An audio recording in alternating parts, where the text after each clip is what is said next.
Hello, everyone. Welcome to Developing Palates. I am Aaron Loomis coming to you from the Drew Estate Studio. With me today is Jiunn, Lou, Seth, Geis, and from the Pastania Studios, John McTavish. How you guys doing? Jiunn looks cojonued. I'm keeping it. I'm keeping it Polish tonight. Means balls, right? Yeah, you look cojonued. Pastania? Like Have you Cojonú ever- means You big never been balls, right? cojonued? I think that's It's when Cojones. it's cojones. that's cojones. Cojonued is when Cojonude Oh, like maybe is, I you've been added hit the by the adjective balls. big. It means You've been balls. hit by the balls. You've been Cojonude is hit in the something head different. by a set of balls. You've been cojonued. That's what you look like right now. Well, yeah, I just what coined hold that. on. It could be a good thing or a Oh. bad thing. It depends on how you want to take it. Dude, don't Right. look it up. You're not going to get Like- anything. That's not going to be an Urban Dictionary thing that I haven't edited that yet. All right. Listen, So we've if all you been haven't caught on cojonued. by now, we are talking about the Tatuaje Cojonú 2015. Let's pull up a photo of this cigar. The cigar is a Robusto Extra 5x55. Comes out of the My Father factory in Nicaragua. Wrappers Nicaraguan Habano, buyer and filler both from Nicaragua. Blended by Pete Johnson. Price point is $13. Cigar was released in September of 2022. So with all that out of the way, Jiunn, what was your overall experience like with this cigar? Do we have a photo of the stick? Yes, we do. There you go. Ooh, that wrapper. Look at that. Do you want to smoke that, or do you Look want at to that eat second that? band. Smell the barnyard from here. Okay. Yeah, you can. Yeah, you can. Um, ball sweat. Okay. I thought this was okay. I thought it was overall average. I kind of feel like this was really heavy on spice, and it was super strong for me. Like total head blaze, like cloudy head, strong. Smells like pitch up And in it Did you here. kind of say it was feels like like strong as balls? it's like Just like throwing that. Mendigo, slapped his balls right in my mouth. Wow. Uh, yeah, I thought it was kind of basically. I kind of feel like strength for strength's sake. All right. No. What about you, Seth? I did not like that last comment. I thought that was hurtful.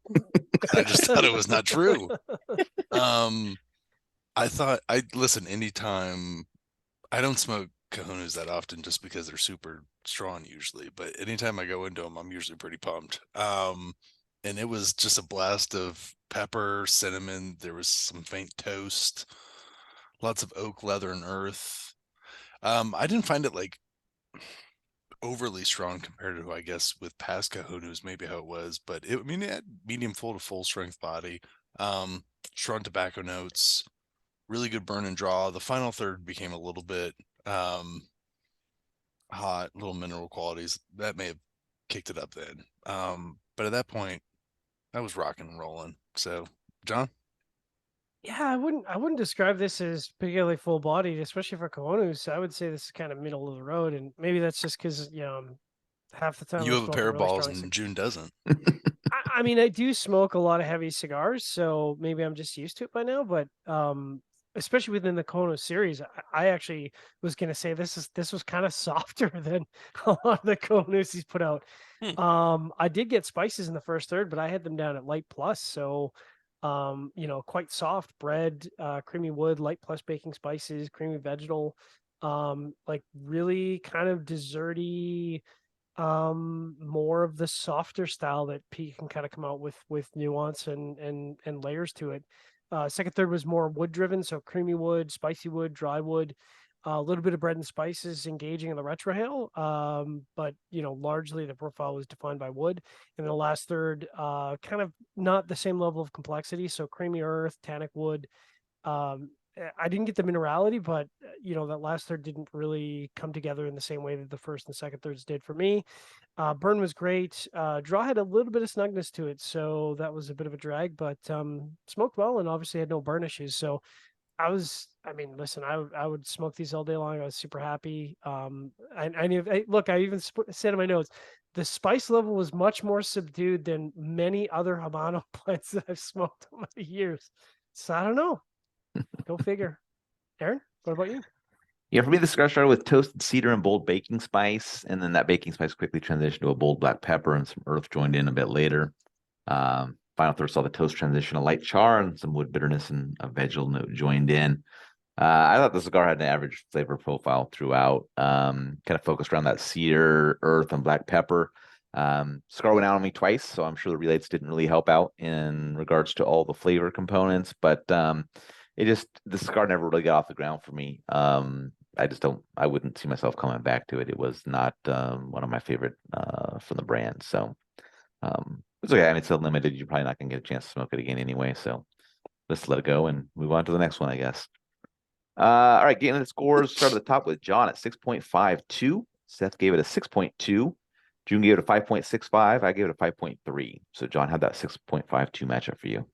Yeah, I think for me, 652 is where you go. If I saw this in a shop, I would definitely pick it up and smoke it. I'm not necessarily going to go hunting for it, which is to say, the problem is Pete puts out a lot of cigars, and many of them are good, and some of them are better than others. And this is kind of, for Pete's kind of competing with himself at this point, where it's kind of middle of the pack for his goodness.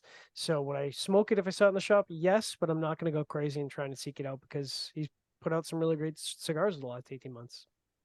All right, Seth, 6.2. Listen, I'm a ball hunter. I'm gonna go get it. Gotta get it. We gotta get it. So I think John summed it up well that it wasn't as strong as past Cojonús. It wasn't as much as loved as some of the other ones that I've really enjoyed, and I actually tend to like some of the. Actually, wait a minute, hold on.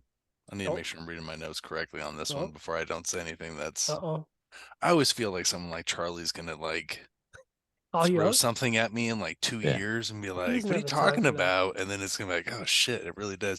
Yeah, this was. I can't remember what I was gonna say. I don't even go back to the notes, but yeah, I'm where I am with those. If you could pick them up, definitely pick them up. They're limited, so yeah. All right, Jiunn, 5.65. No,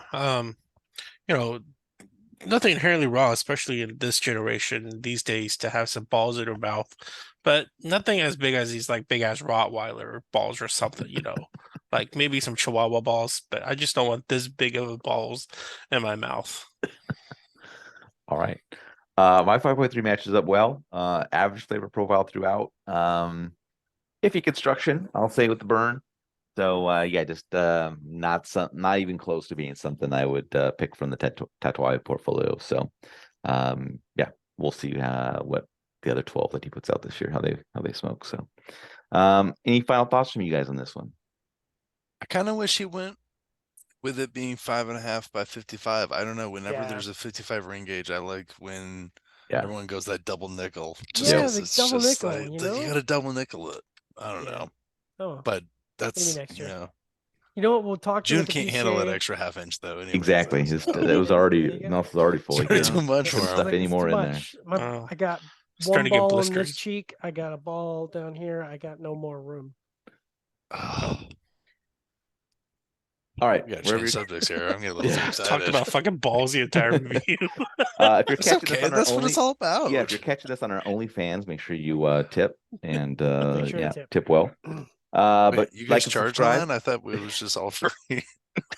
No, we got the After Dark OnlyFans. That's what I've been doing wrong.